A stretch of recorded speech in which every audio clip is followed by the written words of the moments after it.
오늘 주백성교회 큐티 본문은 마가복음 8장 11절에서 21절까지의 말씀입니다.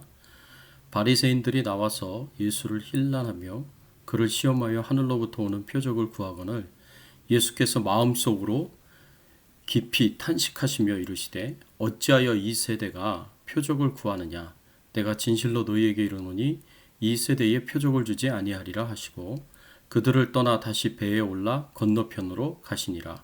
제자들이 떡 가져오기를 잊었음에 배에 떡 한 개밖에 그들에게 없더라.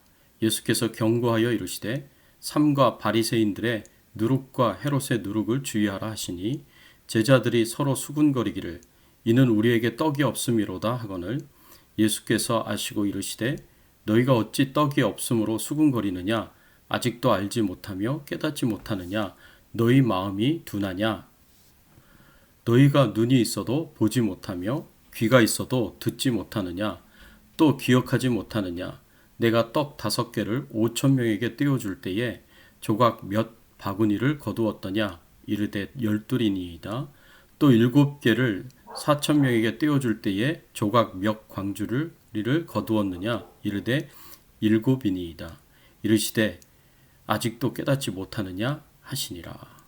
오늘 본문의 말씀을 통해서 우리가 생각할 수 있는 핵심적인 아이디어는 우리가 신앙생활을 할 때 항상 경계할 것이 무엇인가입니다. 우리가 신앙생활을 하면서 마땅히 관심을 가지고 노력해야 할 부분이 있습니다. 그런데 바른 신앙의 길에서 벗어나게 하는 우리가 경계해야 할 것들이 있습니다. 우리가 경계해야 할 것들이 무엇인지 오늘 말씀을 통해서 함께 나누어 보기를 원합니다. 첫 번째로 우리는 잘못된 동기로 기도하는 것을 경계해야 합니다. 11절 말씀을 보면 바리새인들이 예수님께 와서 하늘로서 오는 표적을 구하였습니다. 이 표적은 예수님께서 하나님이 보내신 메시아임을 입증할 수 있는 그런 표적이어야 합니다. 모세는 하늘에서 만나를 내렸고 여호수아는 해와 달을 멈추게 했고 엘리야는 하늘에서 불을 내려 재물을 설랐던 것처럼 예수님에게도 이런 종류의 표적을 구한 것입니다. 그래서 예수님이 하나님이 보내신 메시아임을 증명하라는 것입니다. 그런데 사실 예수님께서는요 메시아 되심을 드러내는 표적을 수없이 보여주셨습니다. 병자를 치유하시고 귀신들을 내쫓으시고 오병이어 칠병이어의 기적을 일으키셨습니다. 이런 기적들을 통해서 예수님은 자신이 메시아이심을 충분히 드러내셨습니다. 그런데도 불구하고 바리새인들은 예수님이 메시아임을 믿지 않았고 예수님께서 하늘에서 오신 그 증거를 요구하는 표적을 구했습니다. 이렇게 계속해서 표적만 구하는 바리새인들의 요구에 예수님께서 이렇게 대답하셨습니다. 12절 말씀에 보면 이렇게 말씀을 하셨습니다.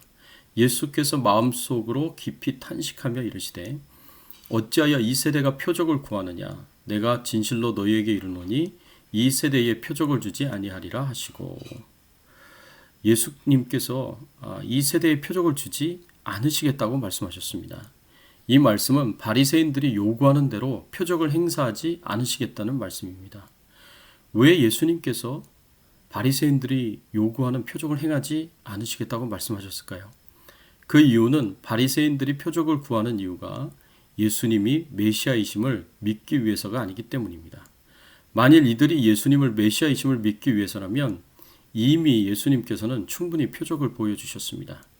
그런데도 바리새인들이 이 모든 표적을 보고도 알고도 믿지 않은 것일 뿐입니다. 오히려 이들은 불순한 동기를 가지고 있었습니다. 이들이 표적을 구하였던 동기가 무엇이었습니까? 11절 말씀에 보면 이렇게 예수님께서 말씀하셨습니다. 바리새인들이 나와서 예수를 힐난하며 그를 시험하여 하늘로부터 오는 표적을 구하거늘. 바리새인들이 예수님께서 하늘로부터 오는 표적을 구한 동기가 예수님을 힐난하며 그를 시험하여 라고 말씀에서 나와 있습니다. 힐난하다라는 그 말은 헬라어로 시제테오라는 말인데 캐고 따져서 비난하다는 뜻입니다. 예수님께서 표적을 행하시는 것을 캐고 따져서 비난하기 위해서 시험하기 위해서 예수님을 고소하려고 표적을 구한 것입니다. 이것은 예수님이 표적을 주시는 목적과 전혀 다른 목적입니다. 예수님을 믿기 위해서 표적을 주신 것인데, 바리새인들은 예수님의 허점을 캐고 따져서 비난하고 시험하고 고소하려는 목적으로 표적을 구했던 것입니다. 아주 잘못된 동기로, 악한 동기로 표적을 구했던 것입니다. 그래서 예수님께서 표적을 주시지 않으시겠다고 말씀하신 것입니다. 오늘날 우리도 잘못된 동기로, 악한 동기로 하나님께 기도하면 하나님께서 그 기도에 응답을 주시지 않으십니다. 야고보서 4장 2절과 3절 말씀에 보면 이렇게 표현되어 있습니다. 너희가 얻지 못함은 구하지 아니하기 때문이요 구하여도 받지 못함은 정욕으로 쓰려고 잘못 구하기 때문이라. 우리가 하나님께 기도하고 구하는 기도 제목들을 보면서 혹시 잘못된 동기로 기도하고 있는 것은 없는지 우리가 함께 돌아봐야 합니다. 우리가 기도하지 않기 때문에 얻지 못하는 것들도 있지만 우리가 잘못된 동기로 구하기 때문에 얻지 못하는 것들도 있음을 생각해야 합니다. 먹든지 마시든지 무엇을 하든지 하나님의 영광을 위하여 하라는 주님의 말씀대로 하나님의 뜻을 위해서, 하나님의 영광을 위해서 기도할 수 있는 저와 여러분들이 되시기를 예수님의 이름으로 축원합니다. 두 번째로 우리가 생각할 수 있는 것은 우리는 육적인 삶에만 관심을 갖는 것을 경계해야 합니다. 예수님께서 제자들에게 15절에 이런 교훈을 주셨습니다. 15절 말씀, 예수께서 경고하여 이르시되 삼가 바리새인들의 누룩과 헤롯의 누룩을 주의하라 하시니, 예수님께서 삼가 바리새인들의 누룩과 헤롯의 누룩을 주의하라고 말씀하셨습니다. 여기서 바리새인의 누룩이라는 말은 바리새인들의 특징이었던 외식을 가리킵니다. 겉과 속이 다른 바리새인들의 외식을 주의하라는 말씀입니다. 헤롯의 누룩은 세상의 이익에만 집착하는 세속주의를 가리킵니다. 그래서 예수님은 제자들에게 외식과 또 세상의 이익에만 집착하는 세속주의를 경계하신 것입니다. 그런데 이런 중요한 교훈을 받고 있는 때에 제자들은 어떻게 생각했습니까? 제자들은 16절 말씀에 보니까 이렇게 생각했습니다. 제자들이 서로 수군거리기를 이는 우리에게 떡이 없음이로다 하거늘. 제자들은 예수님께서 누룩을 말씀하시니까 떡을 만들기 위해 누룩을 말씀하신 것으로 이해했습니다. 왜냐하면 그때 14절에 말씀하고 있듯이 떡이 하나밖에 없기 때문입니다. 누룩을 사용해서 떡을 더 만들라고 하신 말씀으로 이해한 것입니다. 예수님은 바리새인의 외식과 헤롯 땅의 세속주의를 경계하라는 의미에서 누룩을 말씀하셨는데 제자들은 떡이 하나밖에 없으니까 떡을 만들라고 말씀하시는 것으로 이해했습니다. 이것이 얼마나 큰 오해입니까? 왜 이런 일이 일어나는 걸까요? 지능이 떨어져서거나 학식이 모자랐기 때문일까요? 아닙니다. 아직 영적으로 트이지 않았기 때문에, 영적인 부분에 관심과 민감함이 부족하기 때문에, 예수님이 주신 영적인 말씀을 육적으로 받아들이기 때문입니다. 제자들은 아직 하늘의 것이 아니라 땅의 것에 집착하고 있었기 때문입니다. 오늘날에도 마찬가지입니다. 오늘날에도 많은 사람들이 하나님의 축복과 구원을 모두 땅의 것으로만 생각하고 이 땅에서 부귀영화를 누리며 잘 먹고 잘 사는 것에만 관심을 가지고 있습니다. 그러나 하나님께서 주시는 교훈은 우리의 관심이 땅의 것에만 집중되는 것이 아니라 우리의 관심이 하늘의 것에 집중하라는 것입니다. 그래서 예수님께서 말씀하셨듯이 사람이 떡으로만 살 것이 아니요 하나님의 입으로 나오는 모든 말씀으로 살 것이라고 하셨습니다. 사도 바울도 골로새서 3장 2절에 위의 것을 생각하고 땅의 것을 생각하지 말라 하셨습니다. 우리가 연약하여 믿음이 부족하여 땅의 것을 생각하지 않을 수가 없습니다. 그렇다고 하더라도 우리가 하늘의 것에 더 관심을 가지려고 집중하려고 노력해야 합니다. 사랑하는 성도 여러분, 바리새인은 표적을 통하여 예수님을 믿고 따르는 것에 실패했습니다. 예수님께서 수많은 표적을 주셔서 믿음으로 반응하도록 하셨지만 바리새인들은 그 표적을 보고도 믿음으로 반응하지 못했습니다.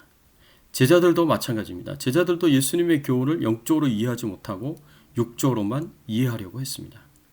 이렇게 우리의 눈과 귀를 가려서 주님의 뜻을 이해하지 못하게 하는 잘못된 동기와 육적인 삶을 우리의 신앙의 삶에서 경계해야 할 것입니다. 얼마 전에 가까운 목사님에게 받은 그림입니다. 오늘날 우리 믿는 자들이 어디에 제일 관심이 많이 가 있는지 비판하는 그림입니다. 코로나 바이러스가 그 어느 때보다도 우리의 관심을 빼앗고 우리의 관심이 집중되고 조심해야 되는 것은 맞지만 이것은 믿지 않는 자들과 다를 바가 없습니다. 우리가 그렇게만 한다면 믿지 않는 자들과 다를 바가 없습니다. 이러한 가운데서도 우리는 주님이 이 땅에 다시 오실 그날을 더 두려워하면서 기다리며 준비하는 시간이 되기를 바랍니다. 우리 같이 한번 기도하겠습니다. 하나님 아버지, 감사드립니다.